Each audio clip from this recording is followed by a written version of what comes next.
for good. That's what I thought when I saw the pink slip in my mailbox in the main office at the high school. The same main office where everybody had their mailboxes, so everybody could see that I had a pink slip in mine.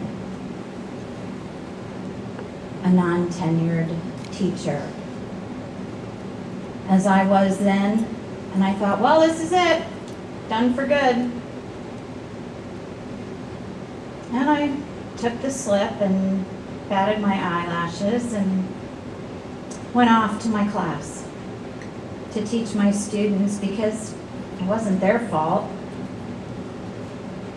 And I hope that I was present that day, and as much as one can in a public school, silently, I said a little prayer that whatever I did would be for the good. But I was scared, and I didn't know what this would mean. And because we know there's no such thing as coincidence, it just so happened that at that same time in my life, I was also working on my last requirements to be accepted to seminary, and was in fact getting the application ready, and it was going to be time to go. And I thought, well, that's it. Okay, door closed. I'll finish up here. I'll get my application in. I'll go to seminary, and that'll be it. Except it wasn't quite working out the way I had it arranged. Which maybe you've had, when we list out, I'm going to save this much money, and then I'm going to move here, and then I'm going to do this. And I had given God a whole lot of directions about how this was going to unfold. Thank you for giggling. I'm glad somebody else has done that once before.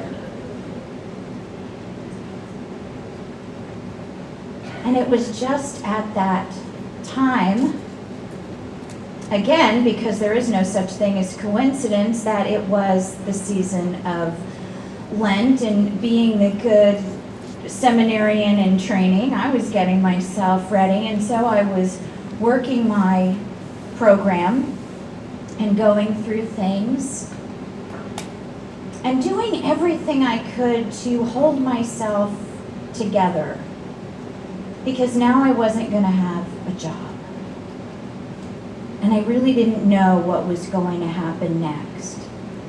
And that's what it means to be in the wilderness that we spoke about last week, to be in a Lent journey or any kind of transformational journey.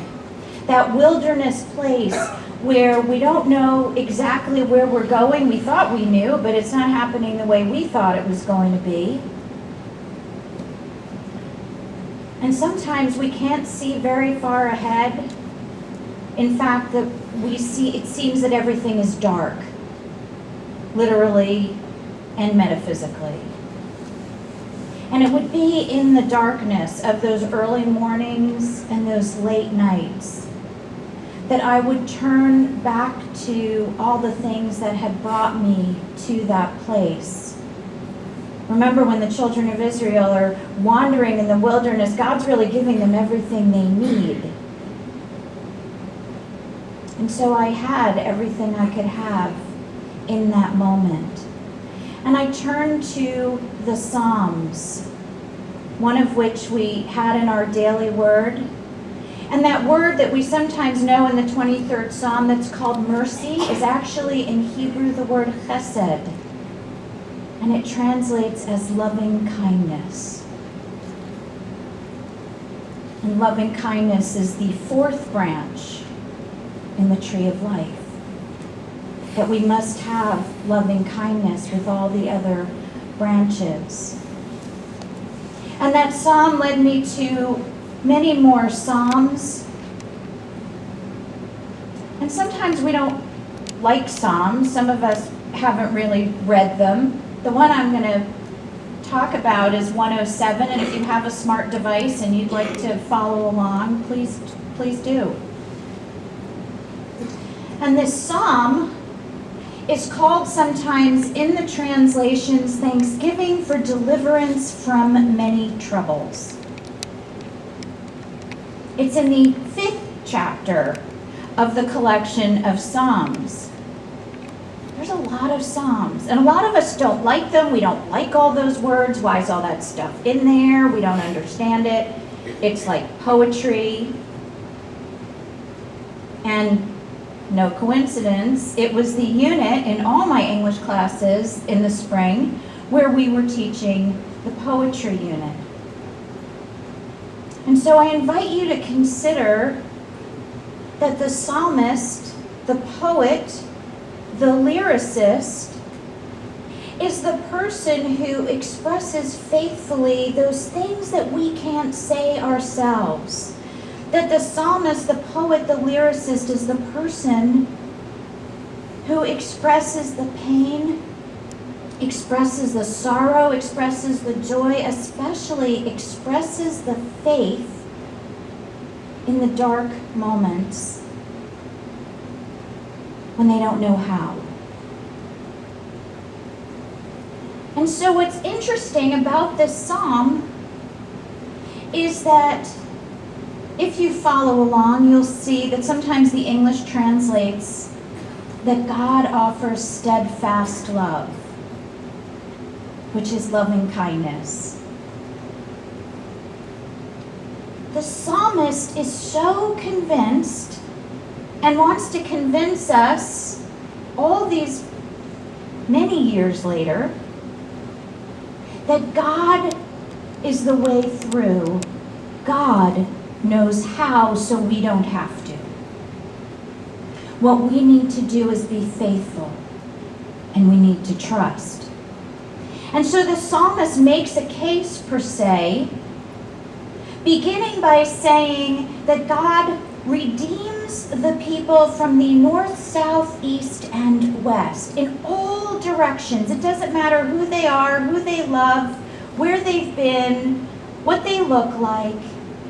It's all inclusive. The psalmist says that there are people who've wandered in the desert. There are people who are hungry. There are people who are thirsty. There are people who are longing. And God is the loving kindness, the presence that brings them through. And the truth is, when we look at these things metaphysically, when we look at them mystically, okay, maybe we're not like literally hungry. We've been to Kroger or Publix, we have food in the fridge. But there's something longing in us. We're thirsting or we're hungering for something else, something greater. Like, how am I going to pay for seminary? We think of a desert place. We're not literally in a desert, but things can seem dried up with no life. The psalmist goes on to talk about places of darkness and says there are prisoners in misery, in irons, and yet God's loving kindness brings them through. The psalmist uses that beautiful imagery that poets use and says that God shatters the doors of bronze and cuts the bars of iron in two. Now, bronze is an interesting metal. If you know a little bit about metals, it's tougher than gold. And it has a beautiful patina to it. And it can be very rich, and it can be very rigid. And we know how iron is. And so when we consider this in our own lives, what doors might we have closed upon ourselves? How have we imprisoned ourselves in a thought, an idea, by blaming, by not, as our song said, taking responsibility for our own consciousness. The psalmist continues in giving a beautiful description. In fact, if you look at the psalm, whenever you get a chance, it's the meatiest part of the psalm, talking about those who go out to sea in ships, standing in their truth, being led through stormy waters. And the translation says that God made the storm be still, and the waves of the sea were hushed. No coincidence that the gospel writers will later tell stories about how Jesus said to the storm, "Peace, be still." And it was. Not because Jesus was God, but because Jesus was the master teacher, the way shower, the leader, the one who knew the power of living as God's loving kindness. The psalmist even says, way back then, that God pours contempt on princes and makes them wander in trackless wastes, but raises up the needy out of their distress. And in the time of the psalmist, there were wars, there were political battles.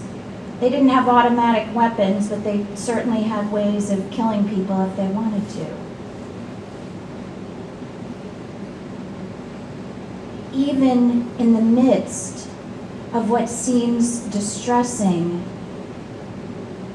God's loving kindness is at hand. It is at work. And the psalmist concludes by saying, "Let those who are wise give heed to these things and consider the steadfast love of God." Consider God's loving kindness. Which was really about all I could do in those weeks after I ripped up that pink slip.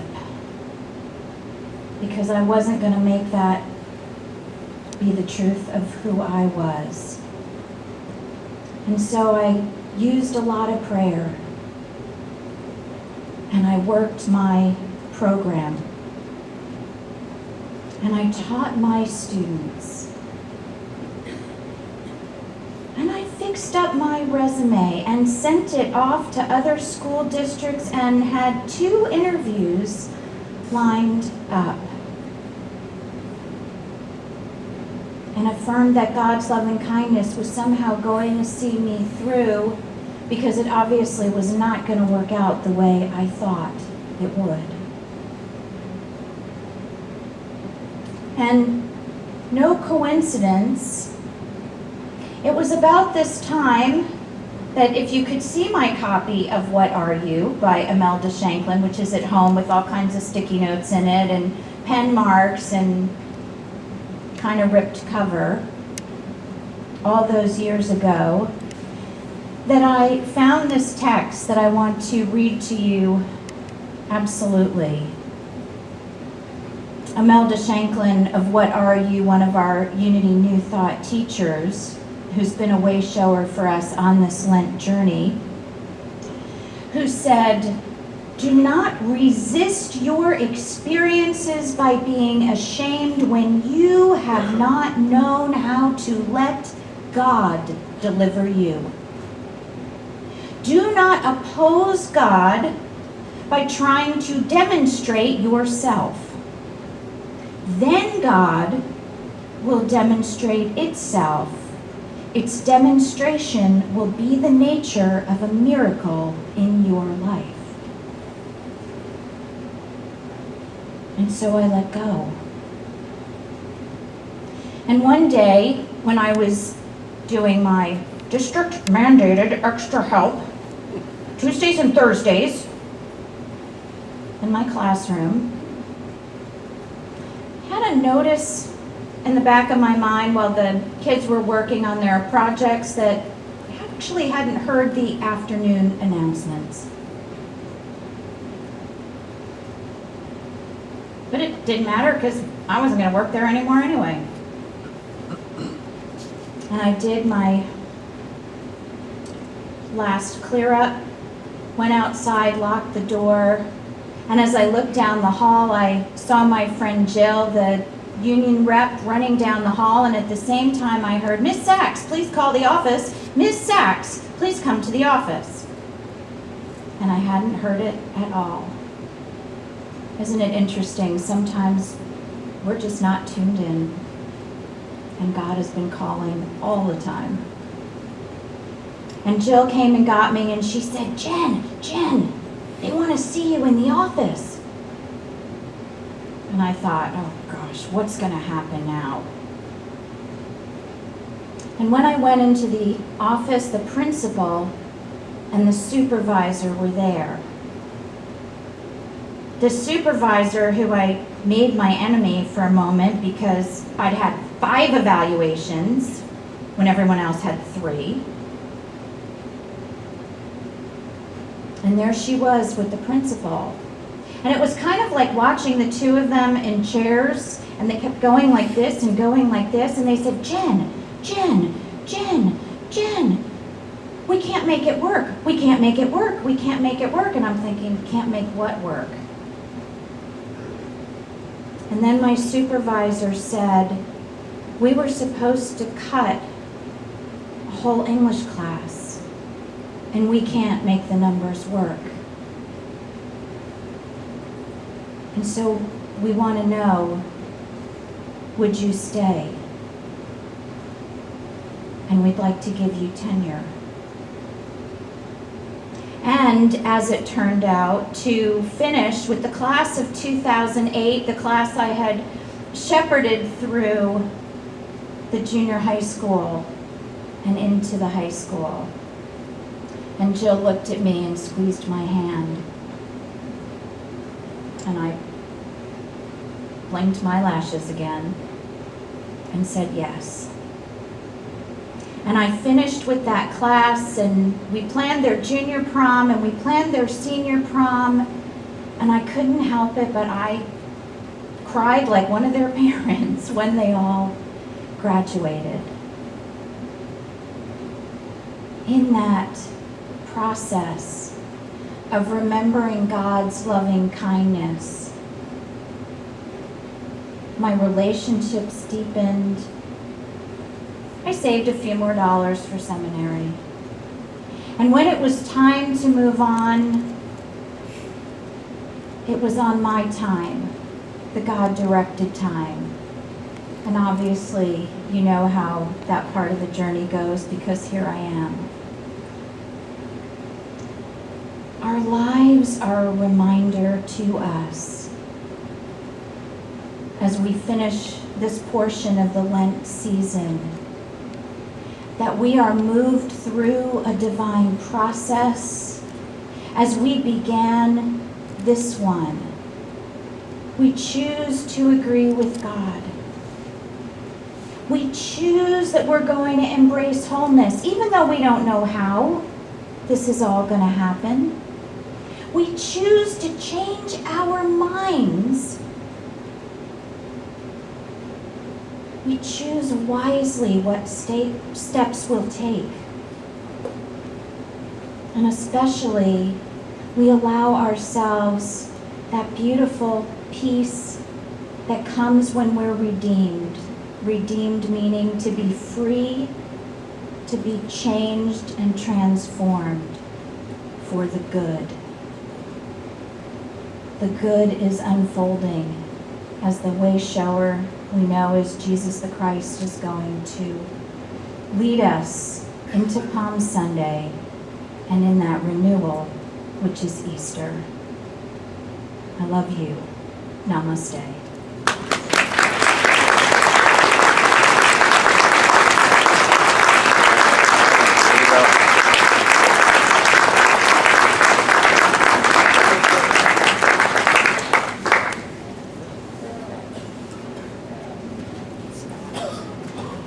now is one of the most wonderful moments that I get to share as being a minister. I invite you, before you sneak out the door for a moment, that I want to recognize and install our board of directors. And so I invite you to hold this sacred space with me as we honor these people who have said, yes, God, send me. Here I am. People who don't always know how, but who know that God is the way.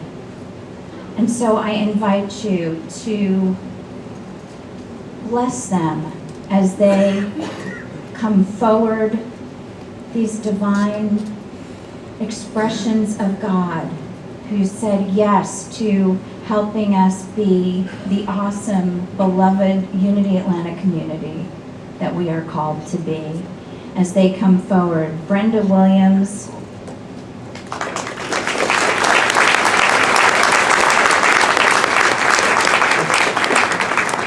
Pat Turner's with us in spirit, Toya McCormack,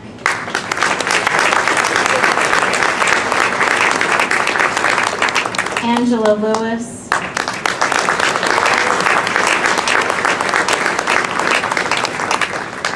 Lee Jarbo,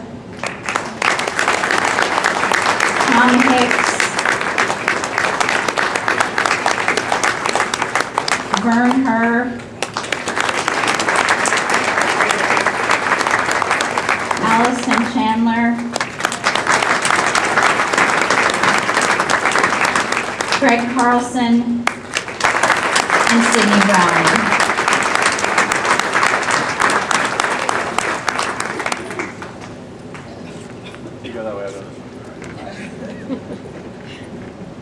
So one of the things about being a member of the board is that no longer do these people function as individual church members, but they now give their sacred trust over to the whole. They affirm as the board of trustees that they are holding a sacred trust with God, that they are holding a sacred trust with one another, that they are holding a sacred trust with each of us. And especially because the function of the board is to hold the ministry's vision. Our Unity Atlanta vision is to be a home for people realizing their highest potential and manifesting joyous lives through spiritual growth. Their job is to see that our mission is something that we are truly living. Our mission is to empower people to realize their indwelling divinity. And so to be on the board of trustees means that all of these people bring all their worldly expertise and especially their spiritual truths together, and they sign up, of all things, to take their practice deeper, to grow their own consciousness first, so that together we each lead faithfully, aligned with God, with the ministry bylaws, continually listening, discerning all which is best for what is ours to do as Unity Atlanta. Furthermore, a board of trustees remembers that the purpose of the church isn't to serve itself. The purpose of the church, this beloved community, is to serve God, to serve one another so we each grow in consciousness in here, within these walls, but especially to take these truths to the streets. And so today, as one member myself of the Board of Trustees, I'm blessed and privileged to install these leaders who humbly and willingly continue to nurture this community. And so I'm going to ask Brian Mason to come forward and help me, because one of the things that a board of trustees does is to shine a light within the community, to be a beacon of all these truths that we live and which we know. And so Brian is going to give each board member a candle, and then we're going to light these candles with the Christ light.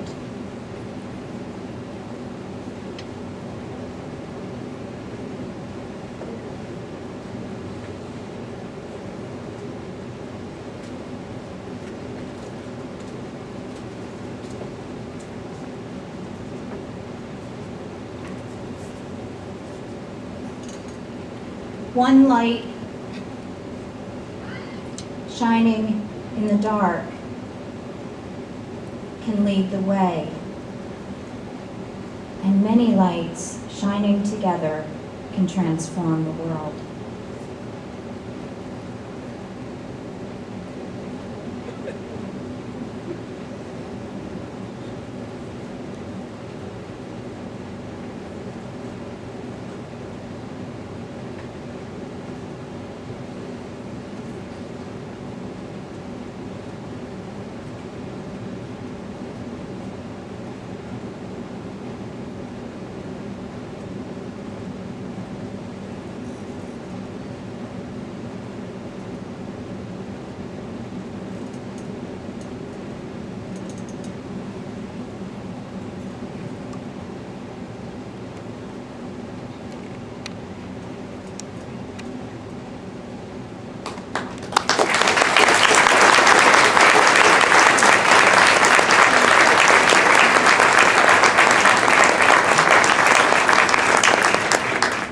Beloved community, keep your hands together, rub them up, and let's bless this board with our unity affirmation. Board members, we love you, we bless you, we appreciate you, and we behold the presence of God in you. And so it is.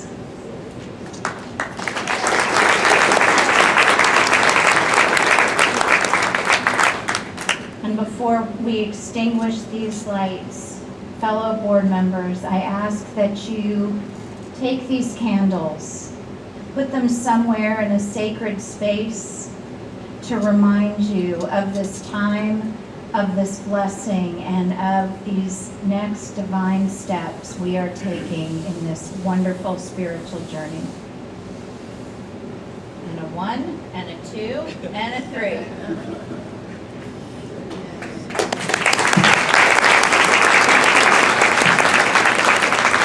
And while we're all together, normally you'd see one member of the Board of Trustees to do the offering blessing, but I'm going to ask that we gather ye round, and as our ushers come forward,